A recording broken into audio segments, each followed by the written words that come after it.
제21대 총선이 어느새 일주일 앞으로 다가왔습니다. 그런데 이번 선거를 겨냥한 농정 공약들은 농민들의 기대에 미치지 못하고 있다는 반응이 나옵니다. 대안도 의제도 제대로 제시하지 못했다는 건데요. 자세한 내용 손현진 기자가 보도합니다. 제21대 국회의원 선거가 약 일주일 앞으로 다가온 가운데 각 정당이 내놓은 농정 분야 공약이 농민 유권자들의 기대에 크게 미치지 못한다는 반응이 나옵니다. 주요 농업 현안이 우선순위에서 밀려 있거나 농민의 현실을 개선할 수 있는 뚜렷한 대안이 없다는 겁니다.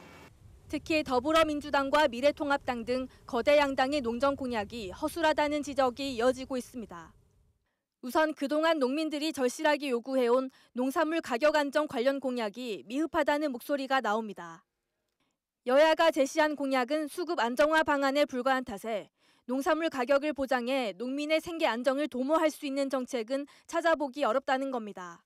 아무래도 가격을 보장한다는 측면보다는 조금 수급을 원활하게 안정적으로 가져가겠다는 측면이 좀 강하다는, 농민들이 요구하는 바는 좀 더 나아가서 수매를 더 확대한다거나 가격을 좀 더 농민들의 입장에서 좀 조율할 수 있는 그런 기구를 만든다거나.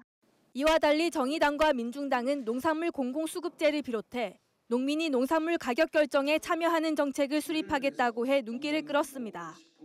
또 농업계 대표 의제인 농민기본소득은 이번 총선 전국에서 크게 관심을 모으지 못했습니다. 농민기본소득은 월 정액 형태의 지원금을 통해 농민의 생존권을 보호하는 방안으로 이미 여러 지자체가 농민수당이라는 제도로 현실화하고 있습니다. 농업계는 이를 전국 차원으로 확대할 수 있는 입법 공약을 기대했지만 농민수당을 공약한 건 정의당과 녹색당 등 비교섭단체에 그쳤습니다. 민주당이 농가소득 안정을 위해 제시한 공익형 직불제 정착 공약은 기존 제도를 확대하는 수준에 불과하다는 지적입니다. 여당으로서 정부 예산 규모 등을 생각해서 그런지 기존 사업이나 제도를 확대하는 수준에서 그치고 있어서 좀 아쉬움이 있었고, 문재인 정부의 임기 반환점을 돈 상황에서 대선 공약에서 내걸었던 주요 농정 공약의 이행 여부를 점검해보고 그에 따른 구체적인 실행 계획 정도는 제시해야 되지 않았나. 더욱이 농업 분야는 여야 총선 공약 우선순위에서 밀려나 있어 농민들의 실망감이 더욱 커지고 있습니다. 민주당은 별도로 농정 공약을 발표하지도 않았고 미래통합당 10대 공약에는 아예 농업 분야가 없습니다.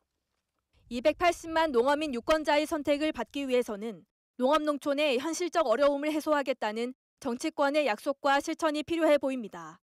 MBS 뉴스 손현진입니다.